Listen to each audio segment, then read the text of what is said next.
Assalamualaikum warahmatullahi wabarakatuh. Selamat pagi anak-anakku yang soleh-soleha. Semangat belajarnya ya, jangan pernah lelah dalam menuntut ilmu ya. Walaupun dari rumah aja belajarnya, kita harus terus semangat ya dalam mencari ilmu. Jaga kesehatannya dan sholat 5 waktunya jangan ditinggalkan ya. Sekarang kita belajar tematik ya. Masih tema 7, subtema 3, dan sekarang pembelajaran keempat. Ya, silahkan dipersiapkan buku tematiknya dan alat tulisnya.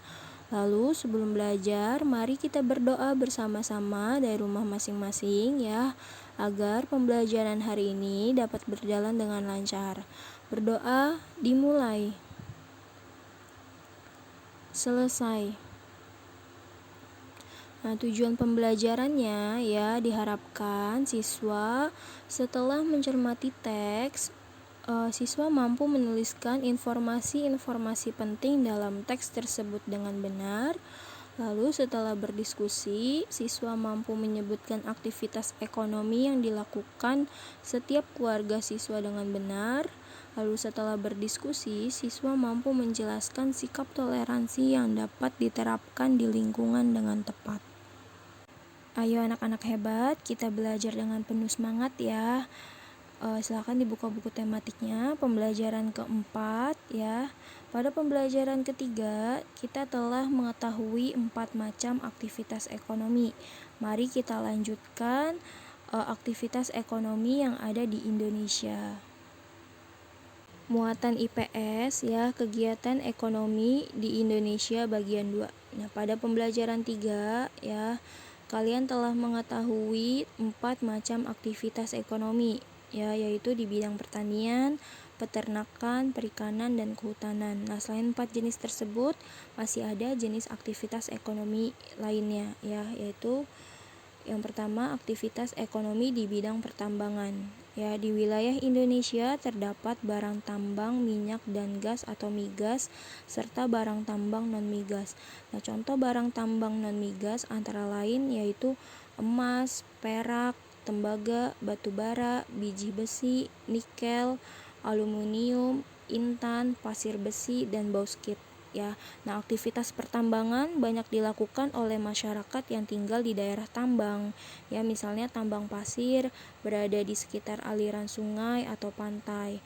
Nah, barang tambang seperti pasir ya dapat dijadikan sebagai bahan baku bangunan. Emas dan perak ya dapat dijadikan sebagai bahan dasar perhiasan. Minyak bumi dan batu bara ya dijadikan sebagai bahan bakar. Nah, kegiatan pertambangan ya biasanya melibatkan perorangan dan badan usaha ya. Nah, lalu barang tambang ya bersifat tidak dapat diperbaharui ya, sehingga perlu dieksplorasi dengan bijak ya, dimanfaatkan secara bijak. Ketersediaan barang tambang harus dijaga bagi kebutuhan masa kini dan masa mendatang ya. Lalu yang kedua, aktivitas ekonomi di bidang industri ya. Industri merupakan usaha mengubah bahan mentah menjadi barang setengah jadi atau barang jadi ya. Kegiatan industri biasa dilakukan di dalam pabrik ya. Aktivitas industri dapat meningkatkan nilai dan kualitas suatu barang. Nah, aktivitas industri ya dapat dilakukan oleh perorangan, kelompok, maupun badan usaha. Contoh industri di Indonesia antara lain yaitu industri otomotif, konveksi, elektronik, sepatu dan sandal, ya, ban, pengalengan ikan, minuman dan makanan, serta pupuk. Lalu yang ketiga yaitu aktivitas ekonomi di bidang perdagangan ya. Aktivitas perdagangan banyak dilakukan oleh masyarakat yang tinggal di pedesaan hingga perkotaan ya. Aktivitas perdagangan dilakukan masyarakat untuk menyalurkan barang dan atau jasa dari produsen ke konsumen ya. Barang dagangan dapat berupa hasil pertanian, peternakan, perikanan, hutan, dan barang industri ya. Aktivitas perdagangan bisa dilakukan tanpa perantara ataupun dengan perantara ya. Produsen dapat langsung menjual atau menyalurkan barang dan atau jasa kepada konsumen. Nah, jika ada perantara, produsen menggunakan perantara untuk menyalurkan barang dan atau jasa kepada konsumen. Nah, contoh perantara dalam perdagangan yaitu pedagang besar ya atau grosir, agen, dan pedagang eceran. Nah, aktivitas perdagangan juga melibatkan masyarakat luar negeri. Kegiatan perdagangan antar negara dikenal dengan sebutan ekspor impor. Selanjutnya yang keempat yaitu aktivitas ekonomi di bidang jasa ya. Aktivitas jasa merupakan kegiatan layanan kepada masyarakat dalam rangka memenuhi kebutuhan hidupnya ya. Jadi aktivitas ekonomi di bidang jasa yaitu memberikan pelayanan ya untuk memudahkan masyarakat dalam memenuhi kebutuhan. Nah, aktivitas jasa contohnya antara lain yaitu jasa perbankan dan keuangan, jasa kesehatan, jasa pendidikan, jasa konsultasi hukum, jasa pariwisata, dan jasa lainnya. Ya, berkembangnya aktivitas jasa memunculkan berbagai ragam jenis pekerjaan di bidang jasa. Ya, contoh pekerjaan di bidang jasa yaitu dokter, guru, kurir, sopir, ya, tukang cukur, dan masih banyak lagi. Selanjutnya, muatan PPKN ya, sikap toleransi dalam keragaman. Nah, kita harus mengembangkan rasa toleransi terhadap keragaman dalam kehidupan sehari-hari. Ya, apa itu toleransi? Nah, toleransi adalah sikap saling menghormati antar sesama manusia. Ya, bersikap toleransi berarti bersikap sabar, menahan diri, serta menghargai dan berhati lapang terhadap orang-orang yang memiliki perbedaan pendapat. Ya, nah sikap toleransi dapat mempererat hubungan dalam bermasyarakat. Nah, berikut bentuk-bentuk toleransi dalam keragaman di Indonesia. Yang pertama yaitu toleransi dalam keragaman agama. Setiap warga negara memiliki kebebasan untuk memeluk suatu agama. Ya, mereka juga diberi kebebasan untuk beribadah sesuai dengan agamanya masing-masing. Nah, kebebasan beragama sebaiknya diimbangi dengan rasa toleransi. Ya, perwujudan toleransi antar umat beragama yaitu menghormati orang yang sedang beribadah, ya, lalu saling menghormati dan bekerja sama antar umat beragama, menjaga kerukunan antar umat beragama dan tidak memaksakan suatu agama kepada orang lain. Ya, lalu yang kedua yaitu toleransi dalam keragaman suku bangsa.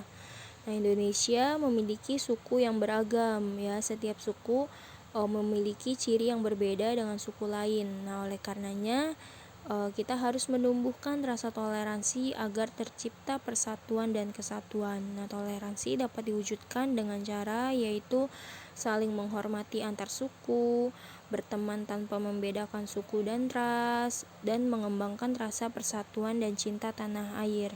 Ya, lalu yang ketiga yaitu toleransi dalam keragaman budaya.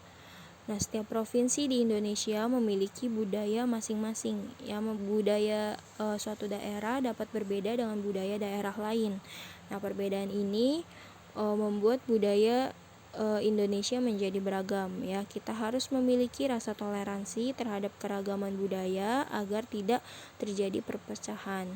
Nah, rasa toleransinya dapat diwujudkan dengan cara yaitu tidak mengejek budaya dari daerah lain, ya, lalu mau mempelajari budaya dari daerah lain, bangga terhadap budaya sendiri dan melestarikan budaya daerah agar tetap lestari. Ya, lalu yang keempat yaitu toleransi dalam keragaman gender dan mengembangkan kesetaraan gender. Ya, Tuhan telah menciptakan manusia dalam dua jenis, yaitu laki-laki dan perempuan.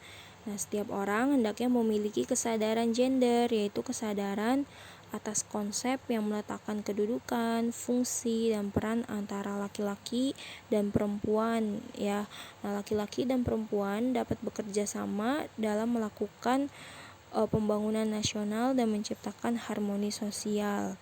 Nah, keragaman gender dapat menjadi kekuatan bagi bangsa Indonesia apabila masyarakat Indonesia menyadari bahwa setiap manusia memiliki hak, kewajiban dan tanggung jawab yang sama. Ya. Nah, sikap toleransi yang dapat dikembangkan dalam keragaman gender, yaitu tidak membeda-bedakan laki-laki dan perempuan dalam berteman, ya, lalu memberikan hak yang sama antara laki-laki dan perempuan, dan tolong-menolong tanpa membedakan jenis kelamin. Selanjutnya, muatan bahasa Indonesia menjelaskan informasi dari teks melalui ringkasan. Ya, ringkasan adalah intisari sebuah teks. Saat menjelaskan informasi dari teks melalui ringkasan, ya, kalian hanya perlu meringkas isi teks dengan cara mencatat informasi penting dari teks yang kalian baca. Ya, informasi penting tersebut biasanya disampaikan melalui gagasan pokok ataupun ide pokok dari setiap paragraf. Ya, meringkas isi teks sama dengan menulis kembali isi teks namun secara singkat, ya. Nah, dalam meringkas, urutan setiap peristiwa pada teks harus sesuai dengan isi teks sebenarnya. Nah, sekarang tugas ya. Untuk tugas hari ini silahkan kalian kerjakan halaman 119, halaman 124, halaman 125 sampai halaman 126. Ya, sekian materi penjelasan yang dapat Ibu sampaikan. Kurang lebihnya mohon maaf. Wabillahi taufiq wal hidayah. Wassalamualaikum warahmatullahi wabarakatuh.